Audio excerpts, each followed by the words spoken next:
Betul kan dugaan kita? Mereka sudah melihat ijazah Pak Jokowi ya kan secara langsung, tapi mereka tidak terima juga. Ya itulah Rosario CS. Jadi para pendukungnya dengar ini. Kalau kalian bilang tunjukkan, nah itu yang kalian dukung udah melihat, tapi masih juga tidak terima. Kita lihat langsung gimana videonya. Sebelum kita ke videonya, bantu like, subscribe, dan share dulu video ini. Tidak tunggu lama, kita ke video langsung. Let's go. Mulai dari kemarin sampai sekarang, ya, setelah Polda Metro Jaya menunjukkan ijazah asli Bapak Joko Widodo kepada para tersangka, dari kemarin sampai sekarang, Sentana TV belum bikin berita. Iya. Takut. Kenapa lemas? Berita terakhir itu 3 hari yang lalu. Ayo dong, Sentana TV. Kau kan bukan termasuk tersangka. Iya. Semangat dong. Tapi kalau Rismon, ya pemilik dari Balige Academy, ya bikin video 4 jam yang lalu. Tahu kalian apa judulnya? Ternyata kita dibohongi Jokowi lagi. Wah, itulah dibohongi lagi. Sentana TV mungkin mikir untuk bikin berita karena apa? Berita saat ini tidak menguntungkan mereka. Iya kan? Tapi ya apa namanya itu Balige Academy bikin berita bohong lagi. Ya paling tidak bisa memuaskan para pendengar lah kan begitu. Para pendengar mereka. Yang lucunya langkah update, biar tahu kalian langkah update dari kemarin setelah ditunjukkan ijazah sampai sekarang sudah ada 6 beritanya. Udah 6 kontennya. Ya tapi kontennya itu isinya ada kejanggalan di foto Jokowi. Wih, nggak terima foto Jokowi juga. Kelihatan aneh. Yang penting ada konten. Iya. Dan betul yang ku bilang, betul yang ku katakan dari kemarin-kemarin, pengikut mereka, pemerhati mereka semakin sedikit. Karena apa? Perhatikan langkah update penontonnya semakin sehari semakin sedikit. Betul. Mungkin juga Sentana TV, ya kan, ya tidak bikin berita karena apa? Karena dia berpikir, percuma kalau ku bikin berita, yang nonton dikit. Kalau Balige Academy 4 jam yang lalu, daripada kosong gak ada berita. Lumayan yang nonton 2.500. Aduh, kenapa sih susah ya menerima kenyataan? Dan tahu nggak kalian ya, sebetulnya ya, ternyata gelar perkara khusus ini tidak mewajibkan ya para penyidik itu untuk menunjukkan ya ijazah asli Bapak Joko Widodo. Cuma karena ada desakan dan juga permintaan dari ombudsman ya, maka ijazah itu ditampilkan. Kan begitu ya. Bagi kita sebetulnya, bagi pendukung Bapak Joko Widodo, mau ditampilkan sekarang sama nanti sama aja sebetulnya. Kan begitu. Ya kan? Dan kita juga sudah prediksi ya bagaimana respon mereka ya. Karena mereka itu mau ditunjukkan kemarin, mau ditunjukkan sekarang, mau ditunjukkan nanti, responnya tetap aja menolak. Masih ingat ya perumpamaan tentang kue ulang tahun dan tai? Gak usah ulang lagi, Pung. Jangan pernah kau ulang lagi itu, Pung. Menjijikkan. Ya, itu dia. Jadi dari pihak kuasa hukum Bapak Joko Widodo sebetulnya ya tidak setuju ya dengan menampilkan ijazah Bapak Joko Widodo yang asli karena sudah komitmen untuk nanti di persidangan kan begitu. Tapi nggak apa-apa ya, tidak apa-apa ya karena memang mau ditunjukkan sekarang ditunjukkan nanti ya sama saja kan begitu. Cuman ada hal yang menguntungkan. Apa itu yang menguntungkan? Yang pertama ya tingkat kepercayaan publik kepada Bapak Joko Widodo semakin naik. Yang kedua otomatis tingkat ketidakpercayaan daripada masyarakat selama ini yang sempat percaya dengan Roy Suryo juga semakin meningkat. Makin tidak percaya. Kalian perhatikan saja konten-konten yang berisi tentang mereka ya. Ya itu apa? Kalau kemarin biar tahu kalian yang nonton itu bisa 500.000, 400.000, 600.000. Sekarang udah paling kencang itu satu konten biar tahu kalian itu yang nonton itu 5.500. Kalau pas lagi bagus beritanya ya kan katakanlah 50.000. orang sudah mulai curiga gitu loh dengan gelagatnya Roy Suryo ini. Ya, dengan gesturnya juga, ya, ketika menampilkan segala sesuatu di depan publik, terlebih lagi di TV-TV mainstream yang menjadi tontonan banyak orang, ya, menunjukkan betapa mereka itu menunjukkan kebodohan-kebodohan mereka itu terpampang nyata gitu loh, ya. Apalagi setelah kemarin ada penetapan sebagai tersangka. Ya, kalau bisa dikatakan, kalau orang sudah ditetapkan jadi tersangka, berarti separuh orang itu sudah bersalah. Statusnya orang itu separuh bersalah. Karena apa? Full bersalah nanti di pengadilan. Kan begitu. Tapi apapun yang terjadi, ya, kita mau katakan bahwasanya, ya, pihak kuasa hukum Bapak Joko Widodo tidak akan pernah kasih kendor terhadap orang ini semua. Ya, ingat, ya, walaupun walaupun Bapak Joko Widodo atau tim kuasa hukum Bapak Joko Widodo saat ini sudah menampilkan ijazah Bapak Joko Widodo, ingat, ini bukan akhir segalanya dan ini bukan peluru terakhir dari tim kuasa hukum Bapak Joko Widodo. Karena aku yakin ya, pengacara ini kan profesional semua. Ketika mereka mempersilahkan satu peluru untuk dikeluarkan, untuk ditembakkan, mereka pasti punya cadangan 10 bahkan 100 peluru lagi. Tapi kalau pihak sebelah sana, ya mereka berpikir bahwasanya itu peluru terakhir. Ya biasalah ya, namanya juga orang kalau sudah menjadi tersangka, ya kan, ya mereka akan berpikir bahwasanya, ya, yang dituduhkan kepada mereka, apa yang menjadi kesalahan mereka, ya cuma satu aja intinya, mereka cuma ingin dibebaskan dari jerat hukum, kan begitu. Tapi ingat ya, kalau tadinya mereka itu hanya ditersangkakan dengan satu pasal yang hanya menuntut 6 tahun penjara, ya, tapi oleh karena berlarut-larut ada seolah-olah ada pembiaran daripada kepolisian, ya, ternyata mereka dikenakan pasal berlapis. Artinya apa? Yang jadi tanda tanya, apakah ada pembiaran terhadap kasus ini semakin lama semakin panjang supaya apa? Supaya bertambah-tambah pasal yang akan dikenakan kepada teroris. Nggak tahu juga kita. Sekarang mereka teriak-teriak kan, mana yang kalian laporkan katanya peristiwa, kenapa ditimpakan kepada kami? 32 pasal 32 tambah 35. Undang-undang 32, undang-undang 35. Bahkan biar tahu kalian, ya, Refli Harun kemarin itu sudah mengkalkulasi hukuman orang ini. Pasal 32 10 tahun, pasal 35 12 tahun. Ya kan, setelah itu, ya, manipulasi data, ya, itu sekian tahun. Di total semuanya ternyata dapatlah 32 tahun. 32 tahun. 32 tahun, bayangkan kalian umur Roy Suryo udah berapa? Umurnya siapa namanya? Rismon udah berapa? Yang paling kasihan biar tahu kalian, ya, Siti pas sama Kurnia, ya kan? Belum sempat menopause sudah masuk penjara. Sayang kali itu. Kok nyampe ke situ tuh? Ini ilmiah, ini kan ilmiah. Kalau berbicara tentang menopause, ya kan, itu biasanya, ya kan, umurnya katakanlah masuk 45, masuk 50, atau masuk 53, masuk 55. Katakanlah misalnya, ya kan, siapa namanya Siti Pak, sekarang umurnya katakan misalnya umurnya dia itu sekarang 53, menopause-nya 55. Paling nggak kan masih ada 2 tahun lagi dinikmatinya kalau dia nggak di penjara. Nah, ini gimana mau dibilang? Menopause di dalam penjara lah kalau kayak gitu.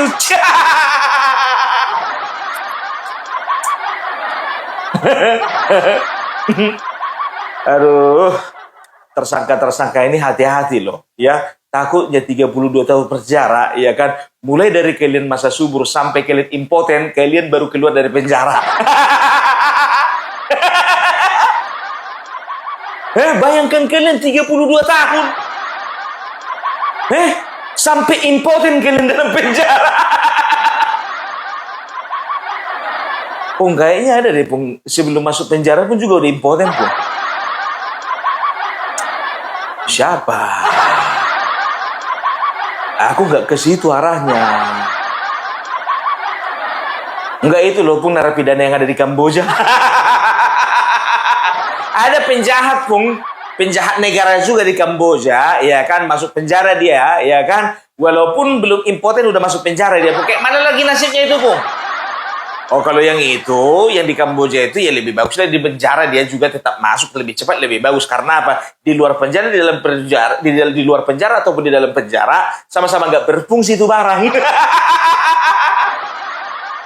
Di Kamboja, di Kamboja. Makanya aku bilang, kalau berbicara tentang impoten kan bukan berbicara cuma seksualitas saja, tapi daya pikir, tenaga, ya kan, kejiwaan. Ya itu 30 tahun, siapa yang nggak guncang jiwanya itu?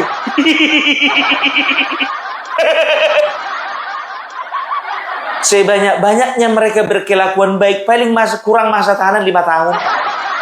32 kurang 5, paling 27 tahun lagi. Itu bukan aku yang kalkulasi ya. Itu Refli Harun yang kalkulasi kemarin. Ada videonya itu, biar tahu kalian. Dan tahu enggak kalian, jujur ku bilang sama kalian ya. Ketika penetapan tersangka, setelah itu sekarang sudah gelar perkara khusus, ijazah Bapak Joko Widodo sudah ditunjukkan. Kalian tahu yang pusing itu bukan teroris beserta tersangka lainnya, bukan. Bohirnya. Bohirnya ikut pusing. Karena apa? Mungkin saja kontrak kerja sampai Bapak Joko Widodo betul-betul habis. Kontrak kerjanya kalau bisa sampai Bapak Gibran itu dimakzulkan. Kontrak kerjanya kalau bisa sampai partai PSI hancur. Kontrak kerja mereka itu kalau bisa sampai Bapak Joko Widodo meninggal karena sakit, karena tertekan. Kan begitu, itu kontrak kerjanya. Tapi sebelum semuanya itu terjadi, ternyata lebih cepat mereka masuk penjara. Sebentar dulu, Pung Bohir, tanggung jawab kau yang ngomong itu, Pung. Bukan aku yang ngomong, aku hanya memperjelas apa yang disampaikan oleh Faisal Assegaf. Kalau memang ada bohirnya, ya kalau memang ada bohirnya, ini kalau memang ada, ini diduga karena apa? Ya karena pernyataan-pernyataan dari Faisal Assegaf, pernyataan-pernyataan dari pengamat politik, itu yang aku sampaikan sama kalian.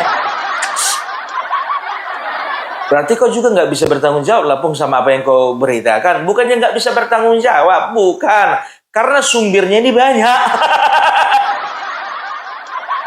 Kecuali cuma satu sumber. Dan sumber itu betul-betul dipercaya. Karena apa? Karena orang itu orang dalam. Kan begitu. Nah sampai sekarang pun juga kalau kalian tanya sama aku mengenai Faisal Assegaf, sampai sekarang masih belum kupercaya Faisal Assegaf itu udah coba atau belum. Tapi paling tidak sebagian besar dari keterangannya itu bisa kita gunakan. Bisa kita jadikan gambaran. Kan begitu. Nah, kenapa? Ya kan berarti kalau misalnya kontrak kerja misalnya sampai Gibran dimaksudkan, sampai Bapak Joko Widodo betul-betul sakit, sampai tumbang kesehatannya terganggu, sampai PSI, target mereka sampai PSI betul-betul memang rusak, hancur, kan begitu. Ya dikasihlah kos misalnya 1 orang, ya kan. Untuk klaster pertama ya masing-masing katakanlah 1 miliar. Kali 5 miliar, kan begitu. Klaster kedua katakanlah masing-masing 5 miliar. 5 kali 3 15 miliar. 15 tambah 5 miliar 20 miliar. Itu jumlah yang sangat kecil bagi seorang koruptor. Kan begitu kontrak kerjanya, ya sampai Bapak Jokowi sakit, Gibran dimaksudkan, sampai partai PSI hancur. Ternyata kontrak kerja selesai sebelum semuanya itu terjadi. Artinya apa? Rugi bandar. Dan mereka harus mencari aktor lainnya lagi. Kayaknya 5 miliar. Itu informasi dari mana, Pung? Ya, itu kan hanya apa saja, menduga-duga saja. Aku nggak mengatakan itu sebuah kebenaran, tidak.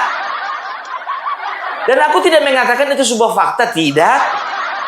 Aku kan hanya menggambarkan jumlahnya bisa di bawah itu, bisa di atas itu.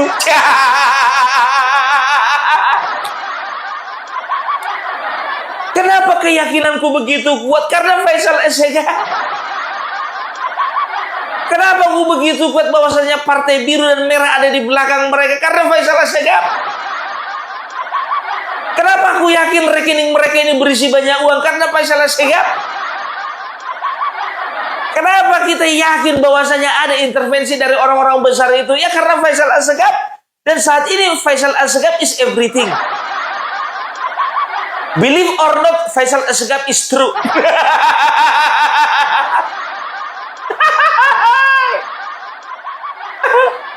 Itu dia ya. Sekarang berbagai macam jurus ya kan digunakan si Roy Suryo untuk menyangkal. Ya kan? Itu katanya kan ditunjukkan seperti ini kan begitu ya. Tapi mereka komplain.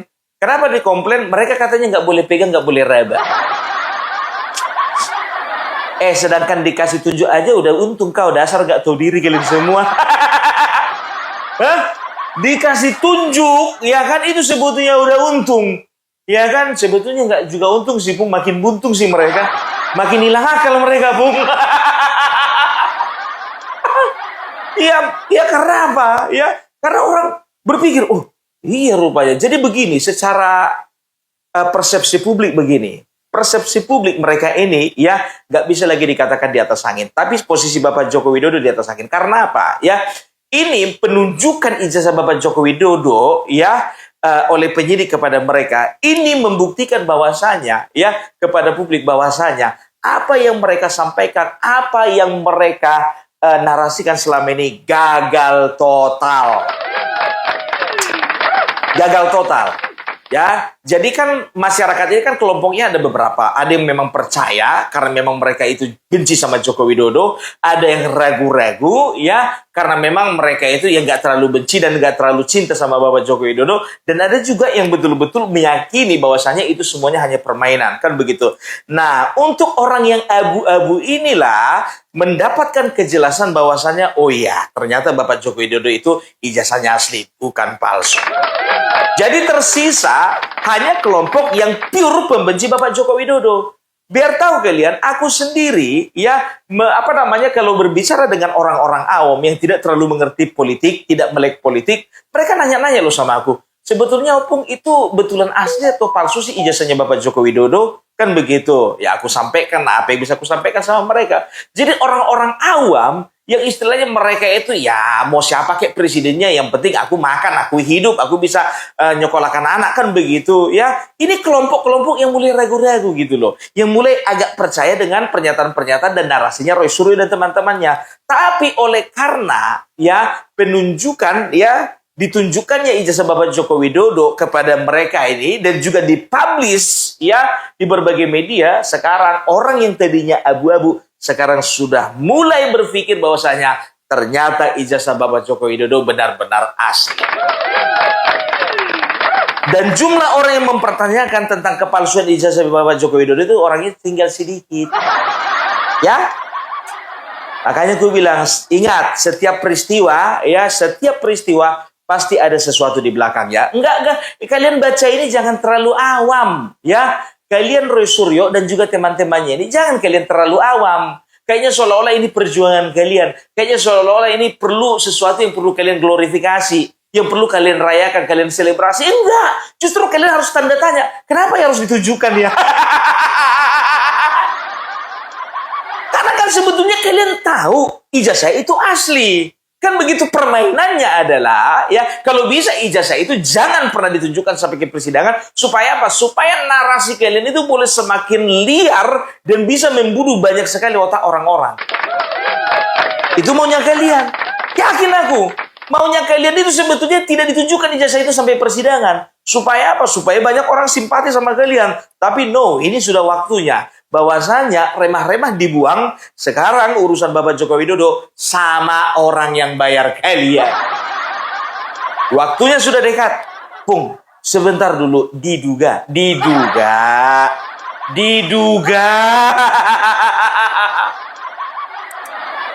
Iya kan? Itu dia, dibilang embosnya nggak ada, dibilang watermarknya nggak ada, dibilang tidak ada lintasan merah. Begitu ditunjukkan, oh ternyata ada embosnya, oh ternyata ada lintasan merahnya, oh ternyata ada watermarknya, kan begitu. Tapi begitu Roy Suryo ya bikin konferensi pers di depan kantor polisi ya, dia mengatakan apa? Memang ada watermarknya tapi tipis. Memang ada embosnya tapi tipis. Setelah itu bikin klarifikasi lagi, dia ditambah-tambah lagi apa dibilangnya. Tapi saya lihat kok ada kejanggalan pada fotonya. Lari lagi ke fotonya, kan begitu. Walaupun seperti itu kita juga akan periksa, kita harus pertanyakan juga, kok ijazah 40 tahun masih gres? Kok masih bagus? Harusnya 40 tahun itu harusnya sudah ada, kalau bahasa Jawa ini bleber. Ya kan, terserah apa sangkalan kalian, ya kan, yang penting ya waktu sahnya itu nanti di persidangan. Jadi aku udah sampaikan sama kalian, dan kita juga sama-sama tahu bahwasanya ya ijazah ini mau ditunjukkan atau gak ditunjukkan sama mereka, poinnya bukan asli atau tidak, bukan. Poinnya ya mereka itu harus memastikan ya bahwasanya itu walaupun 1000 kali asli, tetap mereka harus narasikan itu palsu. Tapi dengarkan ini sobat, ya kan? Orang yang percaya dengan kalian itu jumlahnya akan makin sedikit. Makin sedikit, makin sedikit, dan makin sedikit. Aduh, sayang ya. Ternyata hidup kalian itu hanya bisa dibayar dengan uang sekian miliar. Bagaimana nasib keluarga kalian? Orang tua kalian? Istri kalian, anak kalian, bagi yang punya anak.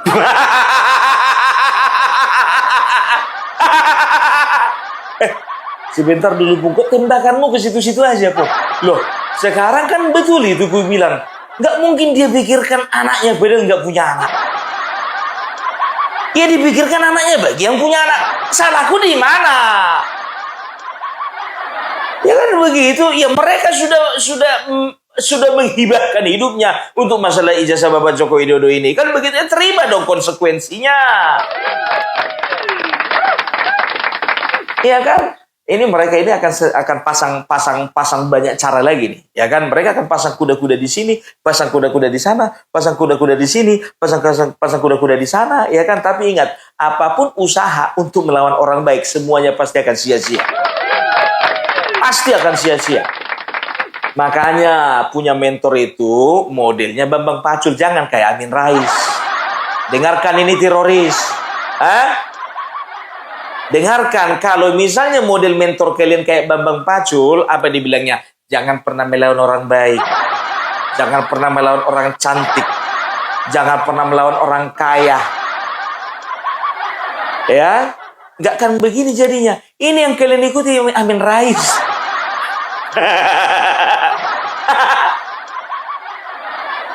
Kepada saudara Joko Widodo, seorang pembohong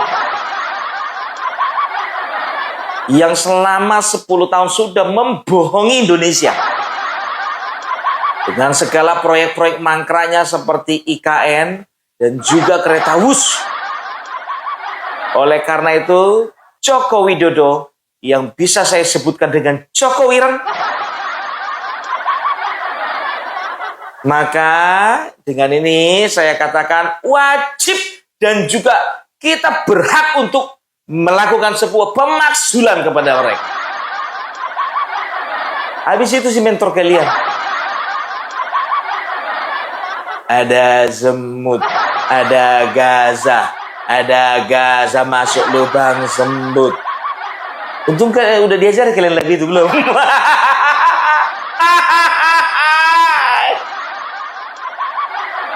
Aduh, mentor kalian pun lubang semut, lubang gajah.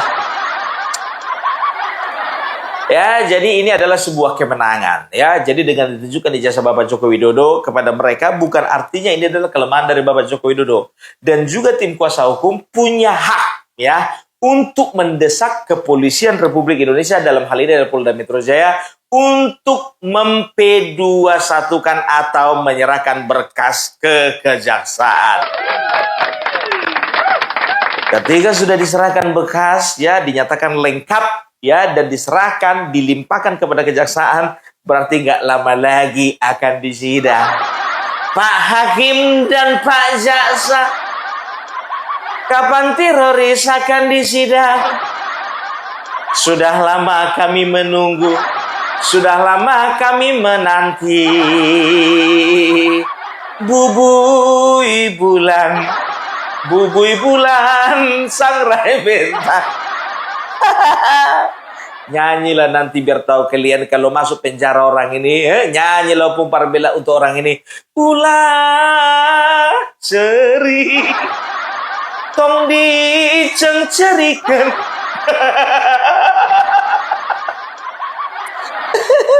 Aduh ya. Pokoknya kalian itu ya the best. Terima kasih ya sudah menghibur kami. Terima kasih sudah menjadi bagian daripada konten-konten kami. Terima kasih sudah menjadi menjadi inspirasi bagi orang-orang bodoh, menjadi motivator bagi anak-anak keledai, sudah menjadi penyemangat bagi ternak-ternak dajjal. Terima kasih. Ya, terima kasih karena ya memang dalam sebuah kehidupan berbangsa bernegara, ya memang selalu ada orang baik, ada orang jahat, ada good boy dan juga ada bad boy-nya, kan begitu. Tapi biasanya ya bad boy itu selalu dikalahkan oleh good boy. Ya makanya ya sering dong nonton film India. Kalau nonton film India ini cocok, ini menggambarkan situasi mereka. Kenapa bilang? Kalian pernah nonton film India kan? Nah, musuhnya 200, ya kan jagoannya 1. Begitu jagoannya datang, ya kan musuhnya 1000. Ada yang 1 dilempar ke paret, ada yang 1 bisa ditendang nyangkut ke pohon, ada yang 1 belum nyampe tumbukannya itu udah belum nyampe tangannya jagoannya itu. Ya, tapi kepala udah oh no, don't make it perfect, I'm not guilty, don't do that to me, oh my god, I'm sorry, don't do that to me, oh my god. Hey you motherfucker. Oh no, please, don't do that to me, oh my god. Oh no, I'm not wrong. Ditumbuk perutnya itu, ya kan belum nyampe tumbukannya itu udah keluar darah dari mulutnya.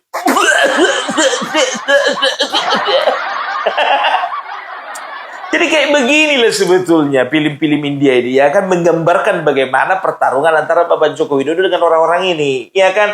Nggak sanggup kalian mengalahkan yang satu itu. Nggak sanggup. Bapak Joko Widodo itu terlalu sakti untuk kalian lawan. Terlalu sakti.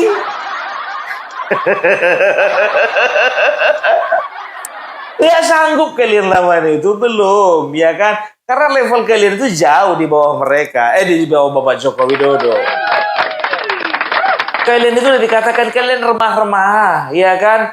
Ya level Bapak Joko Widodo itu ya bisa dikatakan 5 atau 8 tingkat di atas kalian. Enggak Roy Suryo, ya walaupun dia pernah jadi menteri mengatakan bahwasanya saya lebih baik kok daripada Gibran. AHY lebih baik kok daripada Gibran, kan begitu kan? Kualitasnya lebih baik. Sekarang begini, coba kalian tunjukkan dulu ya di mana momen ya Gibran itu kalah pamor daripada AHY. Nggak ada, ya kan? AHY dimanapun juga, ya kan? Memang betul dia adalah seorang menteri, Menko bahkan, ya kan? Tapi perannya seorang Gibran Rakabuming Raka sebagai wakil presiden bisa dikatakan lebih kelihatan 10 bahkan 100 kali lipat dari AHY. Apakah Bapak Prabowo lebih percaya kepada AHY daripada Bapak Gibran? Oh tidak. Bapak Prabowo sudah pasti lebih percaya kepada Gibran daripada kepada AHY. Karena apa? Karena ya kan orang yang mengangkat Bapak Prabowo, ya mengangkat derajat Bapak Prabowo, ya sehingga menjadi seperti sekarang ini adalah ayahnya Gibran. Dan Bapak Prabowo masih ingat, orang yang merekomendasikan pemecatan daripada Bapak Prabowo bagi dirinya adalah SBY. SBY yang merekomendasikan pemecatan itu. Nggak akan mungkin lebih sayang dia sama AHY daripada sama Gibran. No, nggak ada cerita. Kok kita meluas ke situ ya, Pung? Bikin segmen tersendiri dong, Pung, tentang bahas tentang SBY dan AHY dan juga Gibran. Ayo. Tapi bukan Opung Parbenak namanya kalau nggak lari kemana-mana.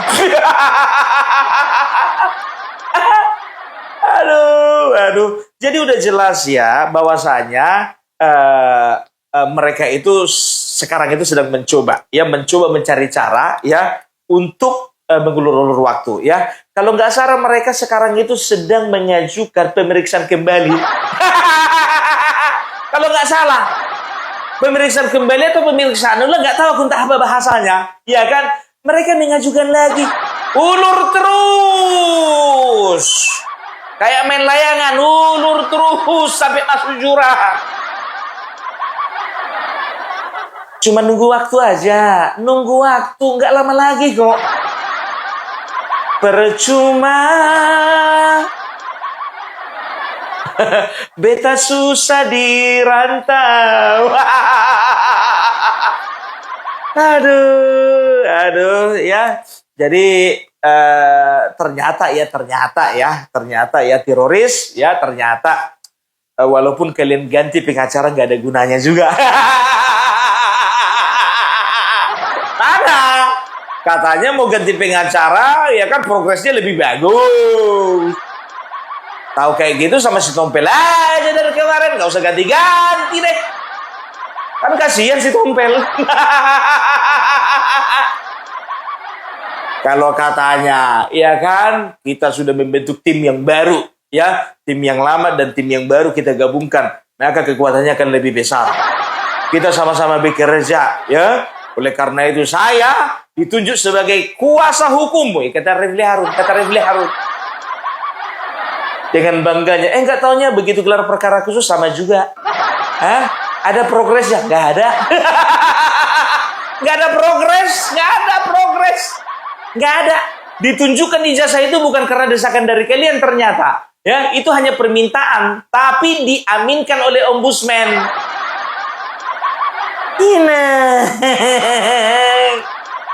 Aduh, mau jurus apa lagi mau kalian bikin? Mau jurus kuda, jurus kodok, mau jurus monyet, jurus babi kawin sama monyet, terserah. Yakin aku gak akan berhasil. Aduh, senangnya hatiku.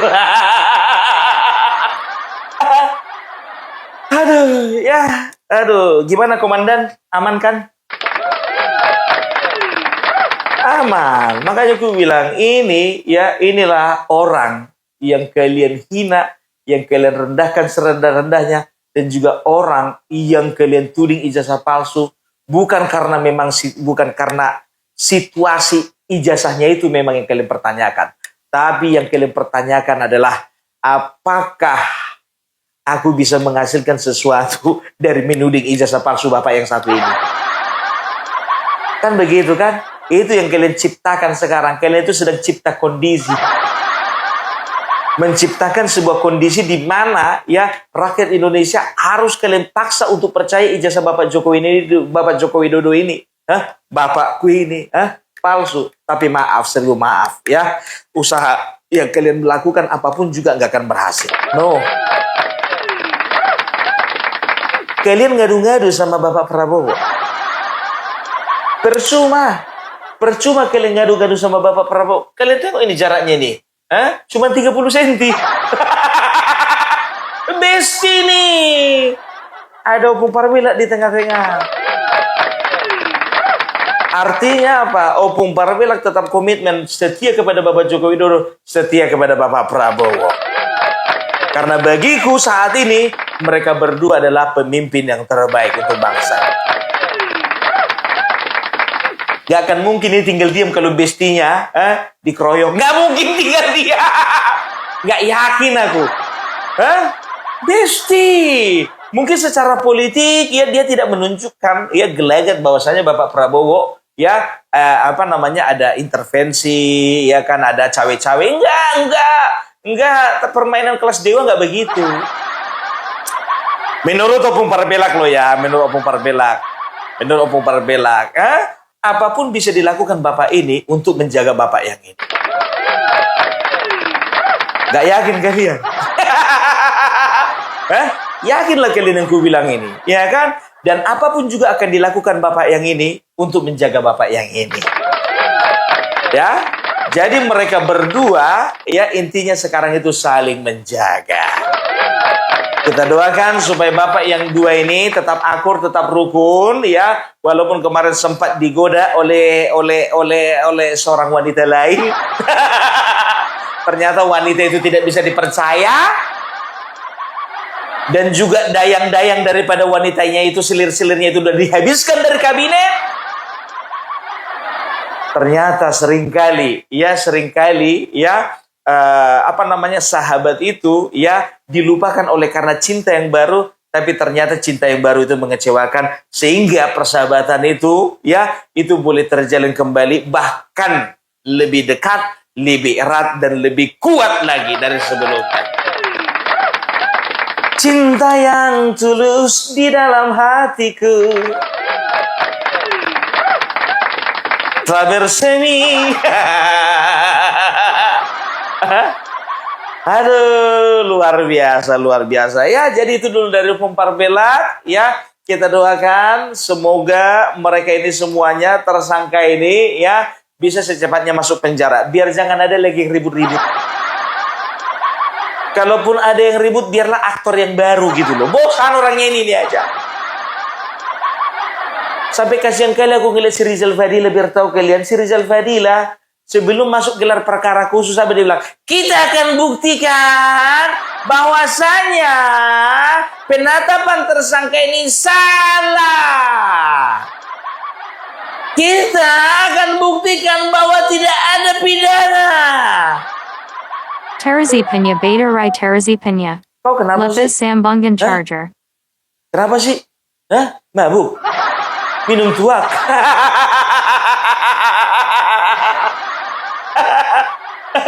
Rizal Fadila ternyata ya begitu tahu ijazah Bapak Joko Widodo asli, diam 1000 bahasa dia. Mana teriak-teriakmu lagi Rizal Fadila? Mana suaramu lagi? Mana. Aduh. Udahlah, capek aku ngomongin orang ini. Itu dulu dari Opung Parabelak ya. Salam NKRI harga mati.